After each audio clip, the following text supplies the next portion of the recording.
오늘의 말씀은 학개서 2장 10절에서 19절까지 말씀입니다.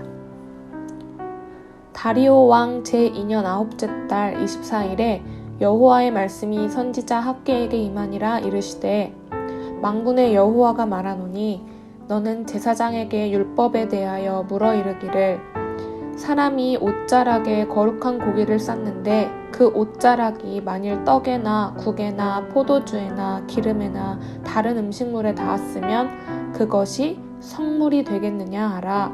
학개가 물으매 제사장들이 대답하여 이르되 아니니라 하는지라. 학개가 이르되 시체를 만져서 부정하여진 자가 만일 그것들 가운데 하나를 만지면 그것이 부정하겠느냐 하니 제사장들이 대답하여 이르되 부정하리라 하더라. 이에 학개가 대답하여 이르되 여호와의 말씀에 내 앞에서 이 백성이 그러하고 이 나라가 그러하고 그들의 손의 모든 일도 그러하고 그들이 거기에서 드리는 것도 부정하니라. 이제 원하건대 너희는 오늘부터 이전 곧 여호와의 전에 돌이 돌 위에 놓이지 아니하였던 때를 기억하라. 그때에는 20고르 곡식 더미에 이른즉 10고르뿐이었고 포도주 틀에 50고르를 기르러 이른즉 20고르뿐이었었느니라. 만군의 여호와가 말하노라. 내가 너희 손으로 지은 모든 일에 곡식을 마르게 하는 재앙과 깐부기 재앙과 우박으로 쳤으나 너희가 내게로 돌이키지 아니하였느니라. 너희는 오늘 이전을 기억하라. 9째 달 24일 곧 여호와의 성전지대를 쌓던 날부터 기억하여 보라. 곡식 종자가 아직도 창고에 있느냐? 포도나무, 무화과나무, 석류나무, 감람나무의 열매가 맺지 못하였느니라. 그러나 오늘부터는 내가 너희에게 복을 주리라. 아멘. 친구들 안녕하세요. 자, 드디어 6월 한 달 동안 나누었던 학개서 마지막 이야기입니다. 친구들 마이다스 왕 이야기를 아시나요? 마이다스 왕. 마이다스 왕 어떤 사람 뭘로 유명하죠? 손으로 유명한 사람입니다. 손. 마이다스 왕은 한 가지 소원을 이룰 수 있는 기회가 있었어요. 그런데 마이다스 왕은 아주 욕심이 많은 사람이라서 이런 소원을 빌었습니다. 내 손에 닿는 무엇이든 다 황금이 되게 해주세요. 와우, 들어봤을 거예요. 그래서 어떻게 되었죠? 맞습니다. 마이다스 왕이 손으로 만지는 모든 게 다 황금이 되었죠. 처음엔 좋았을 겁니다. 지나가는 길거리 돌멩이도 지금 우와우 황금이 되니, 그렇죠? 근데 마이다스 왕이 목이 말라서 물을 마실라 해도 뭐 황금을 원샷 할 수는 없고, 배가 고파서 빵을 좀 썰어버려도 황금을 썰 수는 없잖아. 황금을 이렇게 아무리 잇몸이 탄탄해도 씹어 먹을 수는 없죠, 그렇죠? 그리고 심지어 마이다스 왕이 사랑하는 딸을 안짜 가족마저 황금으로 변해버리자 마이다스 왕은 슬펐어요. 자, 이쯤 되면 생각해볼 필요가 있어요. 손에 닿는 무엇이든 다 황금이 된다. 이것은 과연 축복이었을까, 저주였을까? 결국 마이다스 왕의 결론은 이건 복이 아니라 저주구나. 황금이 이렇게 중요한 게 아니구나. 황금이 더 행복한 게 아니구나. 그래서 마이다스 왕은 다시 소원을 철회해서 그 모든 것은 원래대로 자리를 되찾았습니다. 성경 말씀에 보면은 정결함과 부정함에 대한 이야기가 나옵니다. 이게 무슨 말? 조금 어렵죠? 간단해요. 정결함은 하나님의 말씀대로 하나님이 원하시는 거룩한 백성의 모습으로 살아가는 사람들. 그래서 하나님의 말씀에 따라서 자신의 몸과 마음과 생각을 깨끗하게 살아가는 그런 사람입니다. 그럼 부정함은 무엇일까요? 정결함의 반대겠죠? 아까 이야기했던 마이다스 왕처럼 자신의 욕심이나 자신의 분노나 자신의 게으름이나 또는 음행이거나 다른 사람을 괴롭히는 마음이나 또는 온갖 더러운 것들에게 이 몸과 마음과 생각이 괴로워지는 상태를 부정함이라고 성경은 이야기합니다. 그런데 이 정결함과 부정함의 특징이 있어요. 먼저 부정함의 특징이 무엇이냐면, 부정함의 특징이 사실 마이다스 왕의 그 마이다스의 손과 같습니다. 레위기라는 성경에 따르면 부정한 사람의 몸에 닿는 모든 건 다 부정해져요.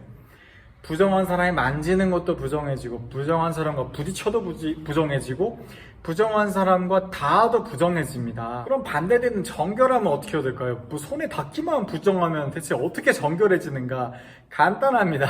그 부정함을 마치 목욕하듯 씻어내면 됩니다. 우리가 샤워를 해가지고 이렇게 깨끗하게 얼굴도 씻고 머리도 감고 막 씻는 것처럼 몸에 때도 미는 것처럼 그런 욕심, 시기, 질투, 나만 생각하는 이기심 뭐 그런 마음들 그리고 그 나쁘게 행동했던 것들 그리고 내 삶에 있는 그런 부정한 모든 것들을 마음과 생각과 몸에서 씻어내고 제거하면 됩니다.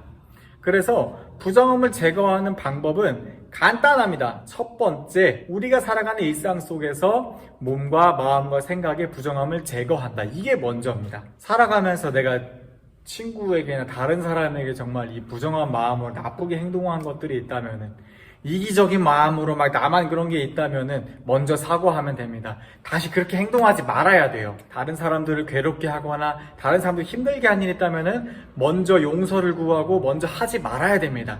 그게 우선입니다. 욕심을 부린 것도 마찬가지. 지금 뭔가 끊을 수 없는 중독이나 음행에 있다는 것도 먼저 멈춰야 됩니다. 그리고 두 번째는 그동안 삶에 있던 모든 부정함을 제거했으면은 하나님 앞에 공동체로 모여서 하나님과 공동체 앞에 자신의 모든 부정함을 고백하고 다시는 그렇게 살지 않겠습니다. 결단을 합니다.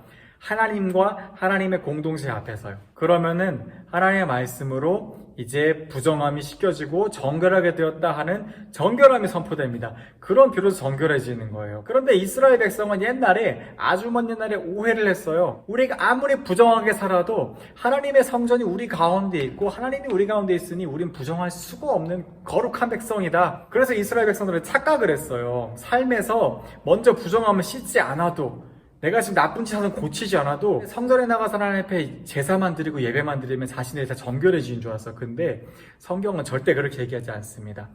먼저 삶에서 나쁜 짓을 멈추고 먼저 삶에서 부정한 것들을 씻어내야지 하나님은 그런 결단과 용기를 보시고 거기에 축복해 주시는 분입니다. 그래서 하나님께서는 옛날에 이스라엘 백성들을 이렇게 말씀하셨어요.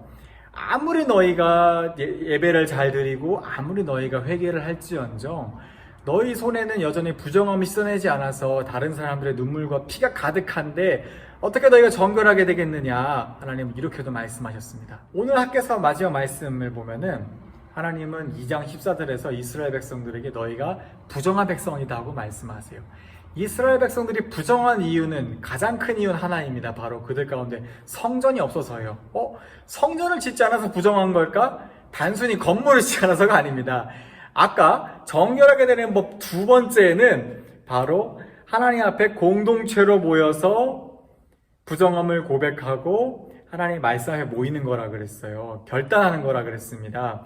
성전이 없으니 공동체로 모일 수가 없고 성전이 없으니 하나님 앞에 나와 결단할 수가 없는데 어떻게 정결해지겠어요? 그러니 부정한 게 당연하겠죠. 그래서 이스라엘 백성들이 그 부정한 상태가 지금 하루 이틀이 아니라 10년, 20년, 뭐 이게 몇십 년 길어지다 보니까 이스라엘 백성들의 삶 전체가 부정해지고 이스라엘 백성들이 사는 나라가 다 부정해지고 이스라엘 백성들이 하는 모든 일, 농사를 짓든 집을 짓든 뭘 하든 다 부정한 거야. 참 안타까운 일이죠. 심지어 이스라엘 백성들이 하나님 앞에 드리는 것까지도 다 부정해진 겁니다. 그래서 하나님께서는 이스라엘 백성들의 부정함을 보시고 다시 하나님의 거룩한 백성으로 하나님의 자녀들로 삼기 위해서 하나님은 성전을 짓고 다시 거룩한 하나님의 자녀로 그 정결한 백성으로 살아가라 그렇게 말씀하시는 겁니다. 그리고 하나님께서는 이제 막 성전 공사를 시작한 이스라엘 백성들에게 이렇게 말씀하십니다. 얘들아, 너희가 지금 성전 공사를 시작했는데 시작하기 전에 너희의 삶을 한번 볼까? 원래 너희가 농사를 지어서 20가마니를 거두었어야 될 농사가 10가마니밖에 못 거두고 원래 너희가 농사를 지어서 50더미가 넘게 거두어야 될 포도 농사가 20더미밖에 못 거뒀잖아. 그 부정함 때문에 그래. 하지만 이제 다시 용기를 내어서 다시 정결한 하나님의 백성으로 살기로 결단한 너희에게 내가 너희를 오늘부터 다시 축복할 것이다. 하나님은 이렇게 말씀하십니다. 복을 주시겠다는 말씀이에요. 이제 말씀을 정리하겠습니다. 친구들, 레위기라는 성경 19장 2절에서는 하나님께서 이렇게 말씀하십니다. 너희는 거룩하라. 이는 나 여호와 너희의 하나님이 거룩한 민이라. 아멘. 거룩하라는 말씀은 정결한 하나님의 백성으로 정결한 하나님의 자녀로 하나님과 함께 살아가라는 의미입니다. 정결한 하나님의 백성으로 살아가는 첫 걸음은 먼저 지금 삶에 하고 있는 나쁜 생각, 나쁜 마음, 나쁜 행동들을 지금 당장 멈추는 거예요. 오늘부터 멈추는 겁니다. 그리고 두 번째는 멈춘 뒤에 하나님 앞에 나와서 공동체로 모여서 부정함 때문에 힘든 우리의 우리의 마음을 하나님 앞에 고백하고 다시 하나님의 말씀으로 자유를 얻어서 정결한 백성으로 살아가는 것입니다. 예수님께서는 이런 부정한 우리들을 예수님의 보혈로 씻어주셔서 정결한 하나님의 백성으로 살아갈 수 있는 구원을 주셨습니다. 그런데 우리 사람들은 육신을 가지고 살아가기 때문에 육신이 원하는 것들이 있어요. 그렇죠? 욕심을 부리고 싶어 하기도 하고 괴롭히고 싶어 하기도 하고 육신이 원하는 것들이 있어. 그 육신에 따라 살고 싶어하는 마음도 있단 말이야. 그 마음을 따라 살아가면 우리는 부정함에 빠지게 됩니다. 예수님께서 우리 안에 그 정결한 백성으로 살아갈 수 있는 성령을 주셨어요. 그 성령을 따라서 하나님이 말씀하시는 그 성경책에 있는 말씀을 따라 살아가면 우리는 정결한 하나님의 거룩한 백성으로 살아갈 수 있습니다. 그렇게 거룩하고 정결한 하나님의 공동체 백성으로 살아가기로 결심한 모든 이들에게 하나님께서 복을 주시겠다 하고 오늘 말씀에서 이야기하십니다. 친구들, 살아가는 한 주 동안 학교에서, 가정에서 있는 모든 곳에서 거룩하고 정결한 성령을 따라 살아가는 하나님의 자녀들 되시기를 축복합니다. 그래서 우리 친구들의 삶 가운데 하나님께서 거룩한 백성들에게 주시는 그 복이 충만하기를 축복합니다. 함께 기도하겠습니다. 하나님 감사합니다. 우리 친구들 하나님의 거룩한 그 정결한 왕같은 제사장 그 백성으로 살아가기를 원합니다. 그 백성으로 살아갈 소망을 품습니다.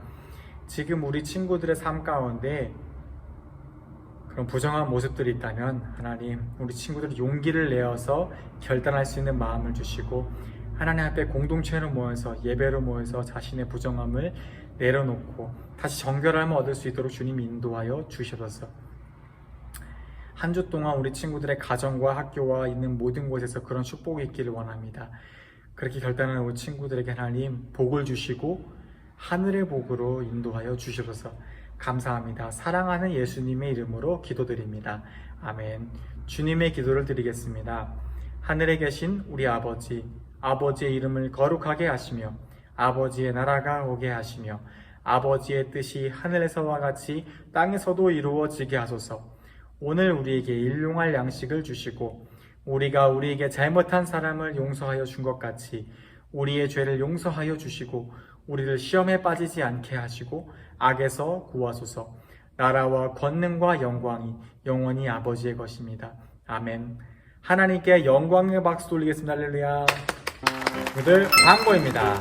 자, 친구들, 현장 예배가 시작되었는 지 벌써 한 달이 되었습니다. 함께 할 수 있는 친구들은 꼭 아침에 잠을 깨워서 이 주일 아침에 다시 교회에 나와 예배 드리기 원합니다. 그리고 혹시나 아직 코로나 때문에 조금 힘들다는 친구들은 꼭 가정에서 영상 예배로 꼭 함께 하길 원합니다. 그리고 지난주에 이야기한 것처럼 주중에 우리 선생님들과 함께 카톡으로, 전화로, 다양한 방법으로 여러분의 소식을 전해주세요. 아시겠죠? 그렇게 공동체로 정결한 백성을 살아가신 친구 되기를 축복합니다.